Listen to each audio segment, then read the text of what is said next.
ఇలా బ్రేకింగ్ చూసిన మాజీ మంత్రి కేటీఆర్ వ్యాఖ్యలకు మంత్రి జూపల్లి కృష్ణారావు కౌంటర్ ఇచ్చారు. కేటీఆర్ వ్యాఖ్యలు బాధాకరమని అన్నారు. కాంగ్రెస్ ఎప్పుడు హత్య రాజకీయాలు చేయొద్దని, కేటీఆర్ నిజాలు తెలుసుకుని మాట్లాడాలని అన్నారు మంత్రి జూపల్లి. ఘటన వెనుక భూ వివాదాలు ఉన్నాయని, మల్లేష్ కత్తిను రాజకీయంగా వాడుకోవడం కేటీఆర్ స్థాయికి తగదని అన్నారు జూపల్లి కృష్ణారావు.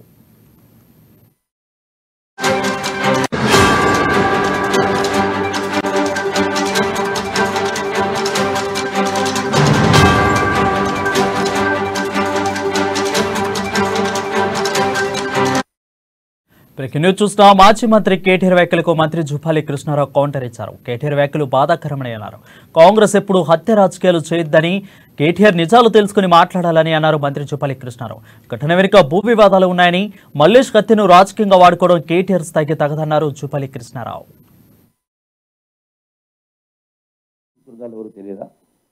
అట్లనే 2014 తలారి సత్యం ఆర్మూర్ నుంచి పోటీ చేసిండు. ఆయన ఆర్మూర్ నుంచి టీఆర్ తరఫున పోటీ చేసిన జీవన్ రెడ్డి గెలిచిండు.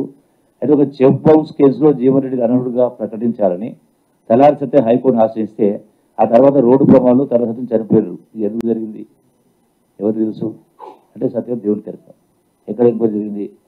ఖమ్మం కార్పొరేషన్లో ఇద్దరు కాంగ్రెస్ కార్పొరేటర్లు బీఆర్ఎస్ తిప్పుకునేందుకు ఇద్దరిపై పీడీ యాక్ట్, అంటే ఇవి చాలా పీడీ యాక్ట్ పెట్టింది. ఇటువంటి చాలా ఉన్నాయి.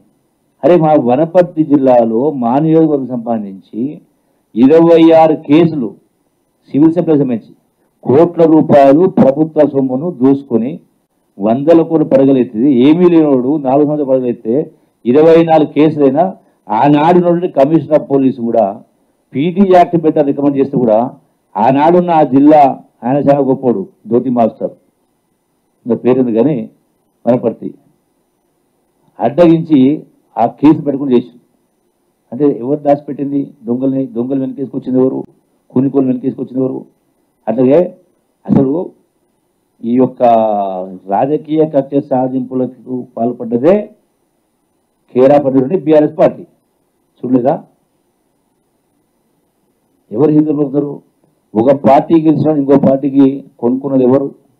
కోట్ల రూపాయలు పోసి ఎవరు హిందువులు చెప్పాలా? అందుకంటే దొంగ అన్నట్టుగా అమ్ముతుంటే అది కరెక్ట్ కాదు. ఒకటి కాదు, ఇది చూస్తే ఒకటి కాదు మస్తు ఉన్నాయి. నేను జస్ట్ ఒక 10 నిమిషాలు నాకు వచ్చిన సమాచారం. మరి అప్పుడు దిశ హత్య, దిశ దిశది మటర్ కాదా? అది మొత్తం యావత్ దేశం మొత్తం తిలకించింది కదా, కాదా? అట్లాగే కొత్తగూడెం మాజీ ఎమ్మెల్యే వనమ వెంకటేశ్వరరావు, మరి వేధింపుల కాలం జరిగింది ఏంది?